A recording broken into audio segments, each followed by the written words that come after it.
In today's video, it's going to be very special. I have a very special guest here, Joe, Prep Agent. Welcome. Thank you. Thank you. So for those of you guys who follow me on my channel, you guys know Joe and I did a bunch of series on his channel. We record like my journey of being a new real estate agent.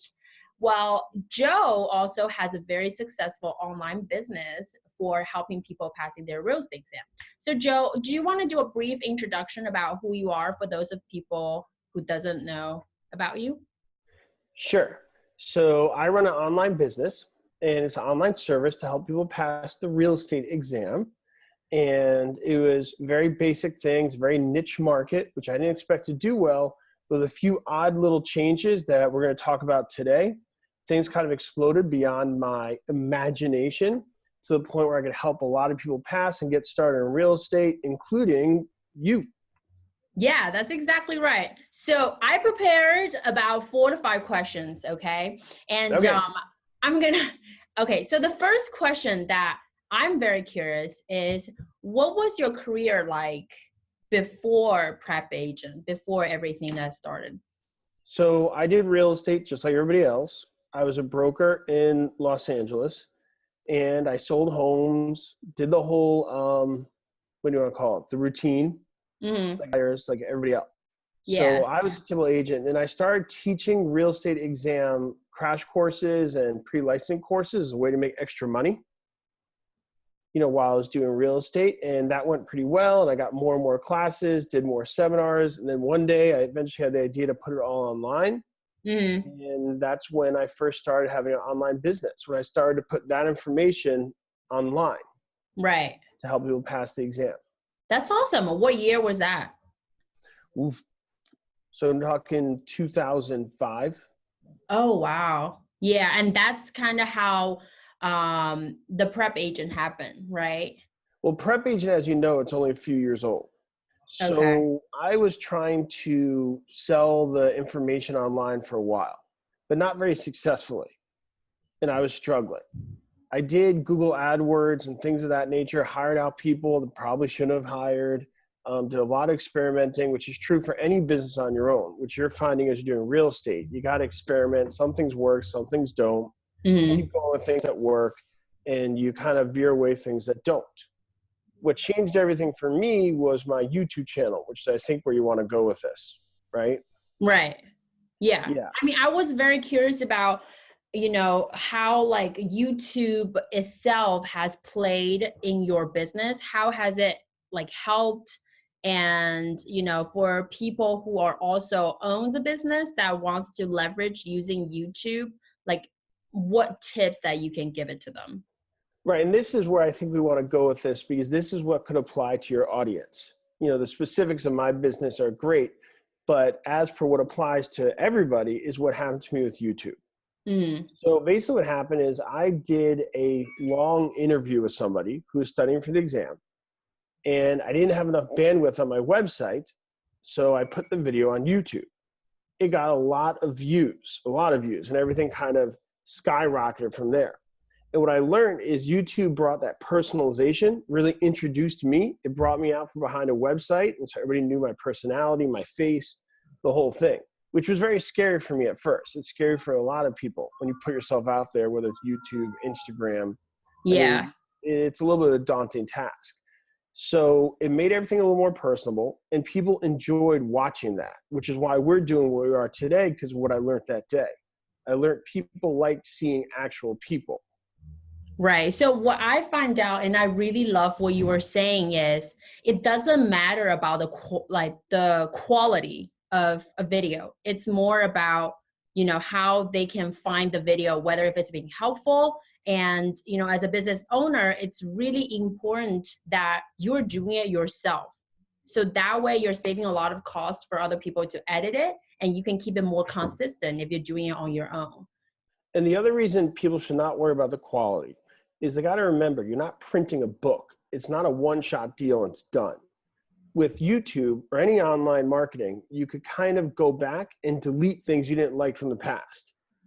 Right. You could take it out. So if you put something out there and you don't like it, take it down. Do another one. If you look at our videos with you and I, if people look at the way this video looks that you're watching now versus the first one we did 2 years ago, then you can see it looks a little more professional now, a little more quality, and that's the evolution. And if you and I did one we think is really horrible, delete, just take it out, remove that video. Or just like redo it, re-record. Right, where you can't do that with like a book. The book, once it's out there, it's done.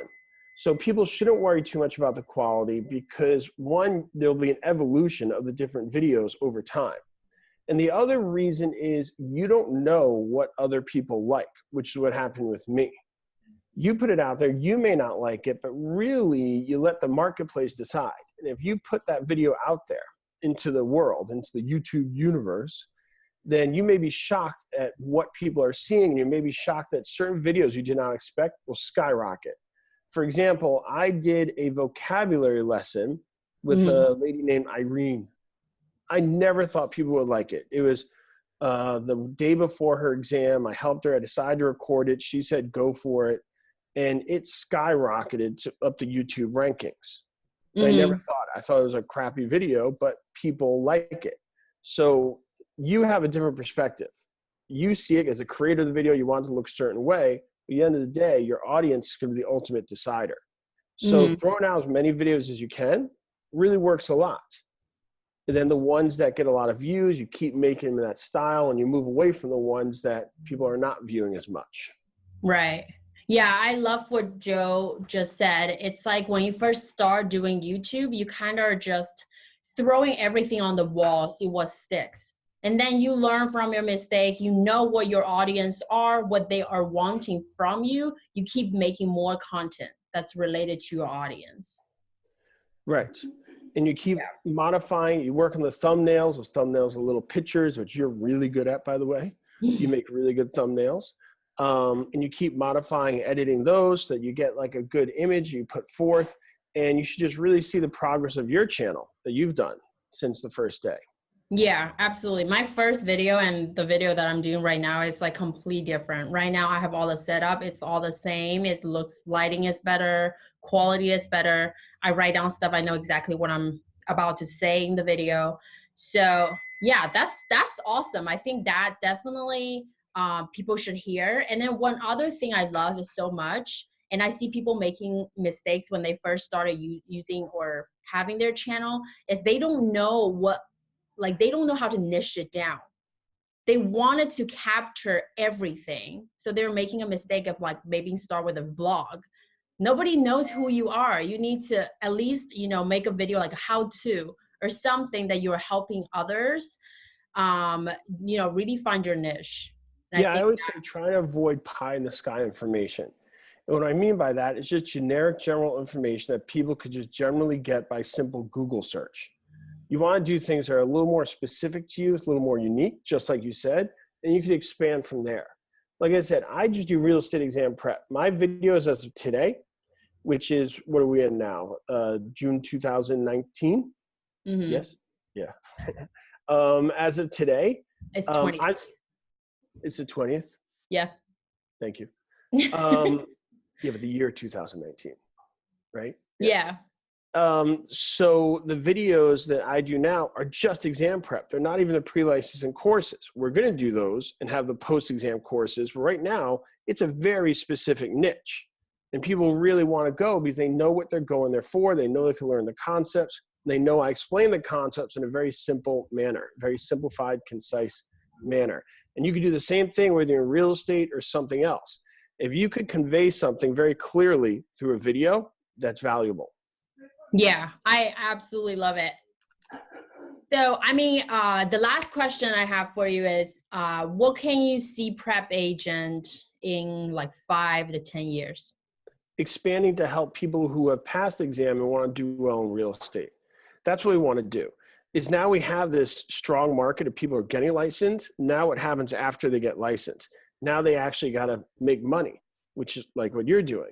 We want to help people progress in the same direction that you have so they can be successful. So not only pass the exam, but we got to start to offer pre-licensing coursing, continuing education courses, stuff I never even thought was possible until I started the YouTube channel.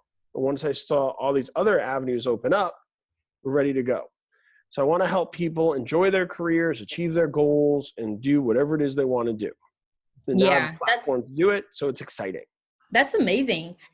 So before I end this interview, Joe, do you have any other messages that you want to send people out there who are watching our interview? No, I just want everybody to find their voice, find something specific that makes them unique, hit it hard, go after it, be creative, don't be afraid to try, and focus on what's working, and then brush off the side it doesn't work. But always just know what your identity is. Don't necessarily follow somebody else's path. Just kind of learn from other people's paths and find out what works for you. Like, what is it that works for you? And don't try and do what other people do. Like, a lot of people like door knocking. If you hate door knocking, shouldn't do it. If you like it, go for it. Yeah, absolutely. Find your passion, what you are good at, and then just master that. But it takes years. And so you guys have to be patient. I mean, Joe has been doing this for years. I'll link his in description down below if you guys are looking for some content in regards to real estate exam prep. I will link a few other videos down below as well, so you guys can check it out. Alrighty, I'll see you guys in the next one. And I apologize for the background stuff, visiting family. Okay, I know. All right, I'll talk to you soon. Okay. Bye now. Bye.